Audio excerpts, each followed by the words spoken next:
আসসালামু আলাইকুম প্রিয় ফুটবল ফ্যান্স। আর্জেন্টিনা বনাম কানাডার মধ্যকার হাই ভোল্টেজ এই ম্যাচটার আগে লাস্ট মোমেন্ট কয়েকটা ছোট ছোট আপডেট জানিয়ে দিচ্ছি এবং গুরুত্বপূর্ণ কয়েকটা বিষয় একটু রিক্যাপ করতে চাচ্ছি। শেষ পর্যন্ত আর্জেন্টিনার স্টার্টিং লাইনআপটা কি হবে সেটার অনেকগুলো খবর আমরা গ্যাস্টন এদুল কিংবা তিনি যে প্ল্যাটফর্মে কাজ করেন সেই টিওআইসি স্পোর্টসের মাধ্যমে পাই এবং টিওআইসি স্পোর্টস আরও আগে থেকে ব্যাপারটা একেবারে ক্লিয়ারলি সকলকে জানিয়েছে যে ফাইনাল থার্ডে লিওনেল মেসি আনহেল ডি মারিয়ার সঙ্গে হুলিয়ান আলভারেজ স্টার্ট করবেন।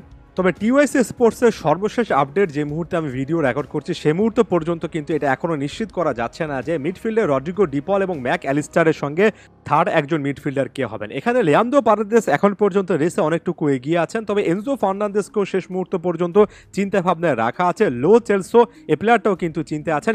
এজিকিয়েল প্যালাসিওস এই মুহূর্তে স্টার্টিং লাইনআপে থাকার মতো এই রেসটাতে নেই এবং এখানে পারেদেস নাকি এনজো এটা নিয়ে একটু কথাবার্তা বলা উচিত। এখন দেখুন, এনজো ফার্নান্দেস খুবই ট্যালেন্টেড একজন মিডফিল্ডার, শুধুমাত্র একটা ম্যাচে বাজে পারফরমেন্সের মাধ্যমে তার অনেক বেশি সমালোচনা আমি আর করতে চাই না। এমন টাইপের ম্যাচে এনজো ফার্নান্দেস ওই একটা ম্যাচকে ভুলে দারুণভাবে ফিরে আসতে পারেন। এনজো স্টার্টিং লাইনআপে থাকলে সেখানে খুব একটা বেশি খারাপ কোনো কিছু আমি দেখি না। তবে আমার কাছে পার্সোনাল চয়েস হিসেবে এই ম্যাচের শুরুর একাদশে লিয়ান্দ্রো পারেদেসকে আমি চাইবো এবং এর পেছনে একেবারে সবচেয়ে যুক্তিসঙ্গত কারণ হচ্ছে দুজনের প্রোফাইলের কিন্তু একটা বেশি করে পার্থক্য আছে।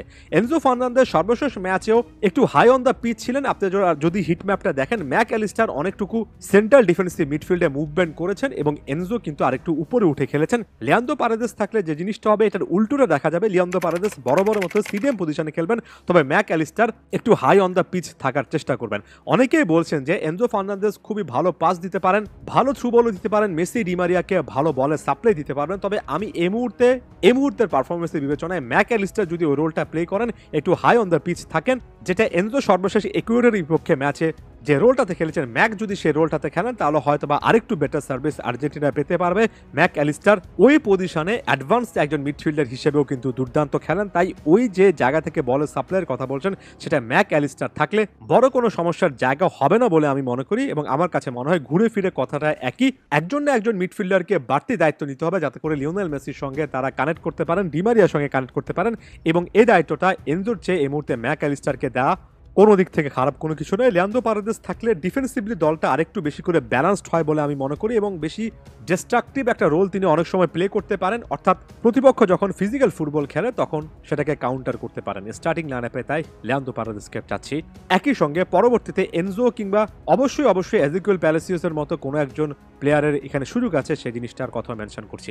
লেফট ব্যাক পজিশনে নিকোলাস তাগলিয়াফিকো আছেন, তবে রাইট ব্যাক পজিশনে এখন পর্যন্ত নাকি নাহুয়েল মোলিনা নাকি গনজালো মন্তিয়াল সেটার ফাইলে একটা ডিসিশন আসেনি।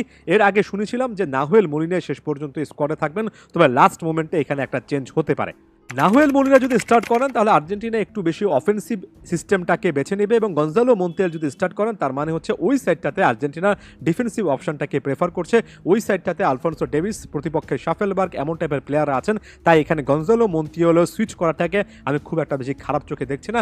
আমার কাছে মনে হয় শেষ মুহূর্তের এই ডিসিশনগুলো অন পয়েন্ট হলে আর্জেন্টিনায় এই ম্যাচে শুরু থেকে একটা প্রভাব বিস্তার করা উচিত। আরও একটা ইনফরমেশন আছে যেটা অনেকের কাছে কনফিউজিং, ইভেন আমার নিজের জন্যই কনফিউজিং, সেটা হচ্ছে ইয়েলো কার্ড সাসপেনশন রুলস। টিওআইসি স্পোর্টস বলছে নিকো গনজালেস এবং নিকোলাস তাগলিয়াফিকো এর আগের ম্যাচে যেহেতু হলুদ কার্ড দেখেছেন, এই ম্যাচে হলুদ কার্ড দেখলে তারা নাকি ফাইনালটা মিস করবেন যদি আর্জেন্টিনা সেখানে কোয়ালিফাই করে। কোয়ার্টারের পর সকল কার্ড ক্লিয়ার হয়ে যাবে এটা বলতে গ্রুপ পর্বে সকল কার্ড ক্লিয়ার হয়ে যাবে এটা নাকি বোঝানো হচ্ছিল, তাই ইয়েলো কার্ড জনিত কিন্তু বেশ কয়েকটা ব্যাপার আছে, সেদিক থেকেও একটু সাবধানতা দরকার। তবে এই ছোট ছোট ইস্যুগুলোকে ছাপিয়ে Lionel Messi Angel Di Maria যদি তাদের মান অনুযায়ী খেলতে পারেন, বিশেষ করে লিওনেল মেসি যদি তার চিরচেনা ছন্দটা ফিরে পান, তাহলে কানাডার মতো একটা দলের বিপক্ষে আর্জেন্টিনা জয় পাওয়া উচিত, কনভিন্সিং ফুটবল খেলে জয় পাওয়া উচিত। লাস্ট মোমেন্টে সেই জিনিসটারে আশা করব। ধন্যবাদ সবাইকে।